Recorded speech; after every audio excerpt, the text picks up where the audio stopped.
Here with the discussion about Vassals in Total War Warhammer 3 Immortal Empires. To talk about what are their uses in a campaign. Are they too strong? Are they worthless? Or where do they fall in between those two extremes? So this is a campaign I've been playing as Valkia the Bloody. She is right here about to invade Kislev and actually vassalize Azazel over here. She can't confederate Azazel like Archaon and Be'lakor, because only Archaon and Be'lakor have that ability of forced confederation. Now you do have three different kinds of vassalization in the game. The first type of vassalization is the diplomatic one, which you have access to through regular diplomacy. In this case, I'm only 30 points away from being able to vassalize Karl Franz over here, weirdly enough, though I feel he's been on the back foot in a significant way. So the first one is through diplomacy. The second one is the one that I'm actually about to use against Azazel over here, which is you reduce a faction to its last settlement, and then you take that over, and the Warriors of Chaos have the ability of subjugating the faction. And subjugation means forced vassalization. The third way of getting a vassal beyond diplomacy or forced vassalization, which is, by the way, the forced vassalization diplomacy situation is also available to Nakari, which has been wiped out here by the mass of High Elves in Wolf-1. The third vassalization choice is one exclusive to the Warriors of Chaos, where they have certain settlements which reward them with vassals. So for instance, Valkia over here starts with the Mung as a vassal once she takes this initial Dark Fortress. And that's a type of forced vassalization that you can get, but it's they're in other territories. You're taking basically a neutral settlement in this case, or a settlement held by Dark Elves initially. And because of that, because of the mechanics, you're forcing vassalization on them. Now, how useful are vassals? Well, this is turn 45 of my campaign, and if I move to diplomatic status over here, everything you see in green and blue, minus this part over here, because that's a military ally, not a vassal, but everything you see from here all the way to here is my territory or vassal territory. I only have one military ally in this campaign, and that's the Worldwalkers under Wulfric. I am looking to force Trong to become vassal and also Archaon to become a vassal. So it's a massive empire, right?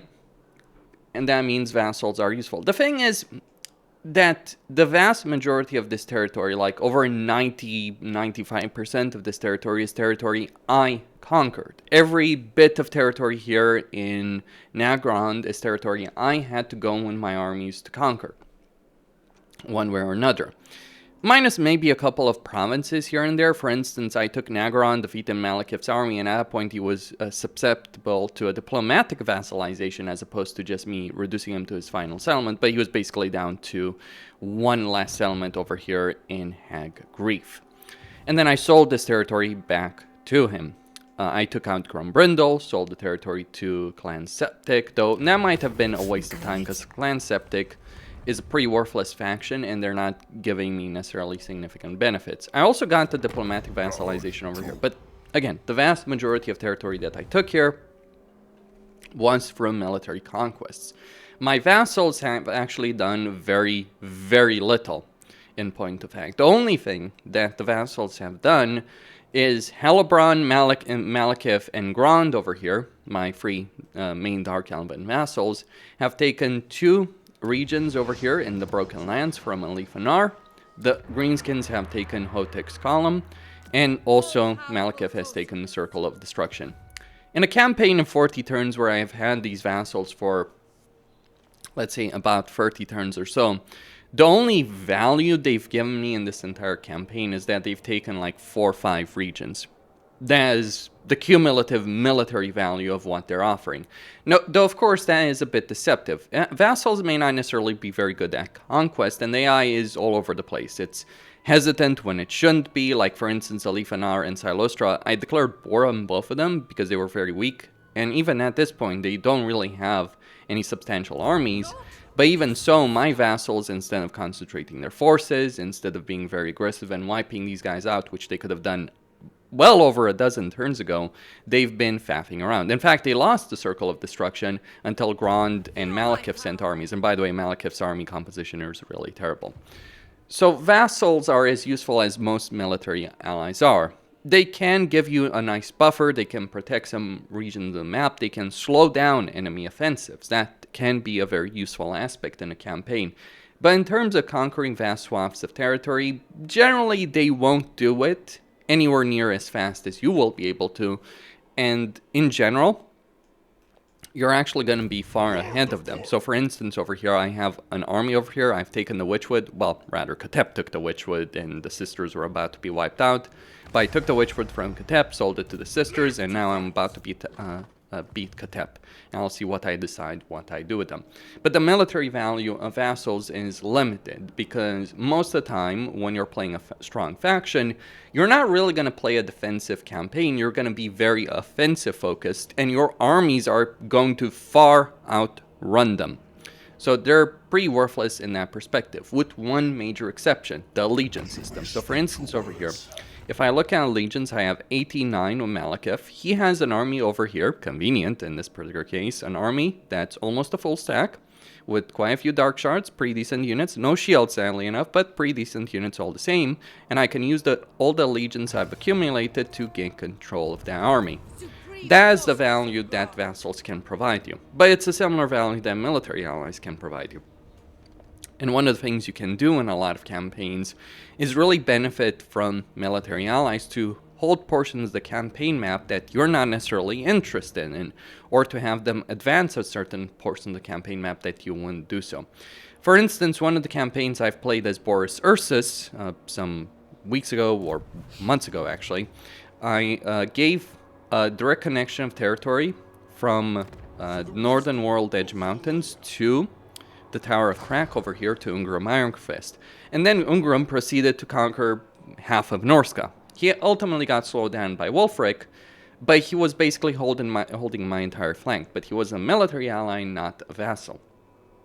So there's no real significant benefit from a vassal when it comes to the military value of them, as opposed to what the military ally can provide. And look, some people say that having military allies or having the AI do the work for you makes campaigns too easy. Personally, I think it's just a question of how the campaigns are designed and how certain races are just so far ahead of others. That's reality. There's a significant imbalance between races on the campaign map. Part of that is actually due to the decision by Creative Assembly to prioritize a lot of multiplayer balance, so factions can be decently balanced in multiplayer, but they're not balanced in single player. So the issue with some of the most powerful factions, especially those that have vassals, we're thinking about Warriors of Chaos, or the diplomatic options that Tomb Kings, the Vampire Counts have, or if we're talking about the faction with no vassals, the Greenskins, the thing about those factions is they're so far ahead of the competition, it's not even funny. The reason they're so far ahead, well, look at the Warriors of Chaos. What do they have to offer? They have really powerful, heavily armored armies that can do very well in auto-resolve and can defeat opponents that should be more powerful than them. Like, look at this army. This is like my third or fourth army even in this campaign. It's got armored Castrals, Chaos Warriors, with dual weapons or regular ones. It's got the Regiment Renown, it's got a Sorcerer, and a unit of Aspiring Champions. This army alone could defeat many of the armies that, for instance, are sitting here in Ulthuan. It may not defeat Tyrion, it may not defeat Alariel, who has the Sword of Cain, but any other army in Ulthuan and any settlement garrison, it is quite capable of defeating it.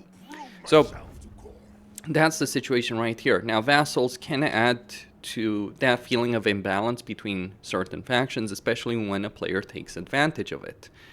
That's, I'd argue, the bigger problem when it comes to it. But militarily, they're not going to be necessarily more useful than a regular military ally with whom you get a lot of allegiance points. So to be fair, you do get benefits to allegiance as the Warriors of Chaos because you have a particular research over here or some faction effects. For instance, you can get request army cost to be dropped by 25%. Also reducing the war coordination target by minus 25% as well. So I could get this army for less than I did, fewer points than I did during the course of, at this very moment. So militarily, not necessarily so significant. However, that doesn't mean vassals are worthless. They are very, very useful from one perspective, economics. Especially for the Warriors of Chaos, but for any faction that has vassals, they can be very, very useful because a portion of their income will be siphoned off to you. And it can be a ridiculous amount of money depending on what the types of vassals you have. So over here, the initial vassal I have, it's only giving me 300 income. That is pathetic, insignificant, and unimportant. However, there is a far more significant case. Legendary Lords, and especially on Legendary difficulty. Because on Legendary difficulty, the AI gets a bunch of economic benefits. It grows faster, so it can get higher level settlements faster. It gets various economic benefits. It gets more money, especially for the background income, I believe it is. I don't think the AI necessarily gets a lot more income through regular settlements. What they do get is substantially more from the background income. Well, here's the thing. Almost a third, or even close to half of my entire economic output in this campaign is from the vassals. And it's not because I have so many vassals of them, it's actually only a handful of them that are generating most of that economic output. Legendary Lords get better bonuses than insignificant factions. So for instance, over here, if we look at the Skaven faction, which does have a decent amount of territory, they're only giving me 700 income. Now, to be fair, they don't necessarily have the best territory to generate a lot of money. Maybe if they got this settlement to tier 3, they could do so. But still, the real money makers in this campaign are Malekith, who's giving me 2,300. Then there's Grand, which is generating me 2,200. They have a gold mine. That's the reason they're generating so much money, even though they're a minor faction, but they do have this gold mine, which is capable of generating more money. And they also have certain benefits that I'm conferring to them. And then there is, of course, Hellebron. Hellebron is a bit insane when it comes to her economy. She's generating me a vassal income, a vassal tribute of 4,000. And if we look at some other vassals, the minor factions are generating very, very little. The Heralds of Ariel, which only have one territory, are almost generating as much as the Aegiol, who actually have a lot more than that. And haven't had just their territory being wrecked by Katep. The Broken Chains, barely any money. Sigvold, 700. The Hag Grief, 1,000. So Legendary Lords as vassals can generate you a significant amount of money, directly for tribute, but also indirectly. Because, as stated, vassals will not necessarily be very useful militarily. One of the things you can do as a result of this is run around the campaign map, taking a bunch of territories and then selling it to your vassal. And because the vassal will always have money, or will have a significant amount of money, you can earn tens of thousands of gold by doing just that. In fact, you might cause your vassals to run out of money, which is not necessarily the most ideal situation to have on your hands in the campaign. But there's a ridiculous amount of money to be gained. Again, half my economy is from that. Now, from my perspective, the Warriors of Chaos are built to benefit from vassals, more so than the other factions that can have them, because they have a couple of structures that do benefit that. Specifically, they have the strategy chamber chain, which increases the income from all buildings adjacent to allied or vassal regions. So this building right here, pretty certain that it's buffing the income of some of these settlements like Harkaldra, or Ashrak, or even Quark. That's the reason some of these settlements are generating such a ridiculous amount of money, because there's dark fortresses with this particular chain in them that is buffing their income. That is the main value of vassals, the economic benefit. That's really what they're offering. Militarily wise, they can be pretty worthless unless they're surrounded by a bunch of minor factions that they can easily defeat. This is the reason why, for instance, Kolic, Sun Eater over here, has such a significant amount of power in his campaign, because he can get Grimgor in his campaign. And outside of Kolic and Grimgor, there isn't a legendary lord in sight for a very long distance. There's no major faction to oppose them, and the Ogres are pretty damn weak against the Greenskins. The Greenskins are one of the best races in the game. Lots of money in the campaign, lots of unit recruitment. lots of potential, there isn't any faction. And in fact, looking at this situation, looking at this campaign, turn 45, I haven't had any impact on this region of the map whatsoever. We can see that Grimgor has conquered like 2/3 of the Mountains of Morn, and he's about to smash into Cafe. Though Xiao Ming is certainly going to be able to put up a pretty decent fight, and likely Gorstool as well. Greece still holds 2 regions, though, over here for whatever reason. So that's what Vassals offer. Not necessarily so much from a military perspective. That's mainly because the AI makes a bunch of really poor decisions. I think it would be interesting to see the value of Vassals, though, with an AI mod that improves them significantly more than they are in the base game. Though I'm not necessarily too fond of such mods, because the main mod in question for that also makes the AI even more aggressive against the player, and the AI is pretty damn aggressive to begin with on a high difficulty, and I find that really frustrating to deal with. Because the problem that then gets created is the AI may be aggressive against the player, but it will be really stupid in being aggressive against the player. For instance, a particular example of this is like what happens to Warzag. Warzag is a great example of this. He will throw, if you're playing Forgrim, he will throw everything in the kitchen sink against you at Karazakharek. In this case, actually, Skarsync has won. How the hell did that happen? But anyway, Forgrim, if you're playing Forgrim, Warzag is going to come at you with full force, but here's the thing that's going to happen. And he's not the only example, but this does happen in a lot of campaigns, is that you have the AI throwing a lot of force against you, then losing those forces because, guess what, you have better tactics, better grasp of tactics, loses the AI, and then its core territory is vulnerable to other factions. So what ends up happening to Warzag, more often than not, is he ends up losing to Malagor, maybe Queek, maybe Skarbrand himself. That's what tends to happen. And if we look at the situation here, a lot of the territory here has been raised by Skarbrand and Malagor during the course of this campaign, or it's been taken over by Quake. You never know which one of those is the case. Though in this case, it's there's no Skaven corruption, so it's actually ruins. But that's all there is to say on Vassals. There's benefits, of course, significant benefits, especially in certain campaign situations and dependent on vassals you have, but there's also plenty of issues. There's also weird bugs. For instance, I vassalized the Sisters of Twilight, and when you forcibly vassalize a faction, they get the free army just to help them survive. Well, in this case, they got the High Elven Imperial Kislev army for whatever odd reason. It's just bizarre, I have to say.